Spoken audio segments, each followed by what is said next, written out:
Today I'm making a quick video on how to use EdPuzzle for your lessons. EdPuzzle allows you to take videos and have them stop at strategic points so that you can ask questions or elicit student feedback in various different ways. It's just another way to get your students to interact with your content. So in EdPuzzle, the first thing you will need to do is to create an account so that it will save your content. I already have one created, so you're seeing my icon up here in the right corner. If you don't have an account yet, you would just you would see sign up over here at the top right as an option. So you would go through that, either sign up with Google or you can sign up directly with EdPuzzle. And once you've done that, you will be able to attend the home page, which is where I currently am located. Because I want to add my own content, meaning that I have a video that I have found on YouTube that I want to use with my class, and I want to be able to embed some questions in that, I'm just going to come down here to my content.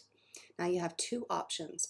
If you have a video already downloaded somewhere on your computer that you would like to use, so maybe for example you have a video saved in some location on your drive, you would come over here to add content and you would upload a video. Because I am using a video that already exists, I'm going to come over here, and as I mentioned, my video is in YouTube. So on the left navigation bar, I'm going to select YouTube, and then I'm going to go to my video. I'm going to copy the URL. I'm just going to paste that in the EdPuzzle YouTube search bar. And it has found my video. Now, I can cut the video, so if I didn't want to show the whole thing, maybe I only want to show about 14 minutes of that video, I can go ahead and drag the bar to the time signature that represents how much of the video I want to show. In this case, I want to use my entire video, so I'm just going to come over here and come to questions. So what I would do is I would just play the video.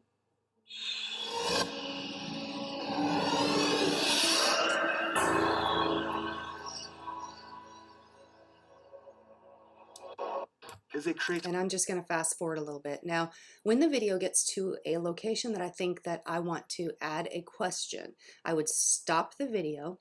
And as you can see, when I stopped the video, it created this little bubble. This is a timestamp, which is telling me that I'm 2 minutes and 29 seconds into the video. So let's say I want to ask a multiple choice question at this point. I'm going to select multiple choice. I'm going to type the question here. What is the importance of uncertainty in evolution? And then I would type my options here. Option 1, option 2. And so in this case I could add another option. So I'm going to do option 3. And I could add as many options as I want. I can change which one I want to be the correct answer. So if I want this one to be correct, I'm going to mark this one as incorrect. Possibly there's more than one correct answer. I'm going to save that. It's uncertain. And now this question actually exists in the timeline.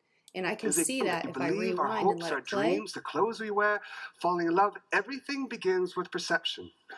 Now, if perception is grounded in our move it forward a little faster. Tell you a story about seeing differently. You'll see.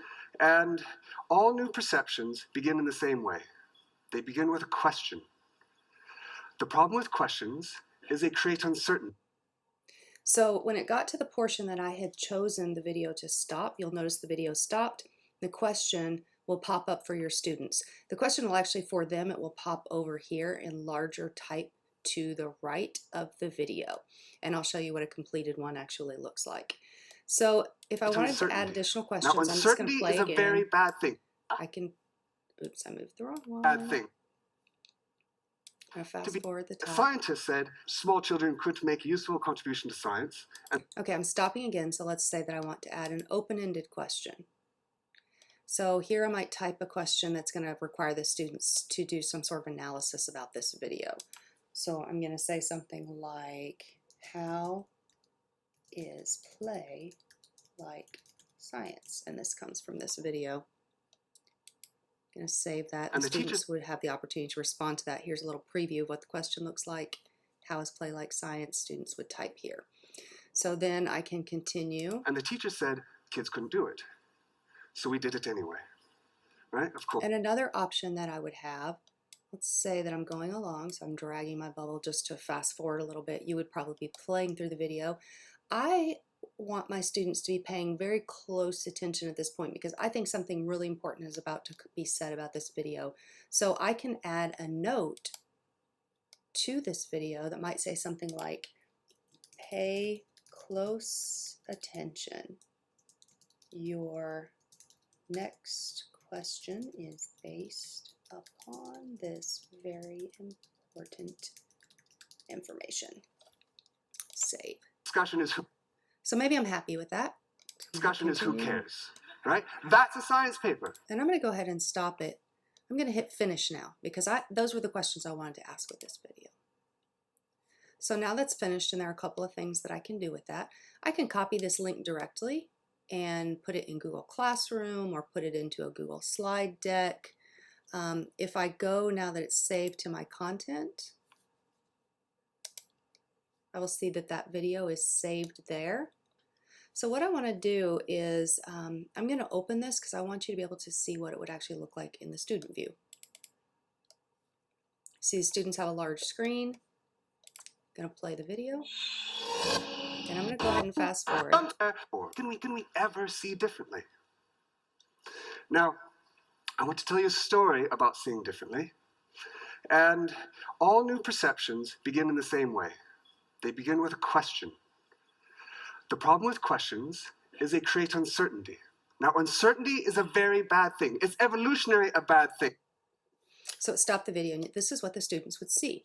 So their multiple choice question has popped up. What's the importance of uncertainty in evolution? And then questions 1, 2, or options 1, 2, and 3, which would be whatever was appropriate for that particular part of the video.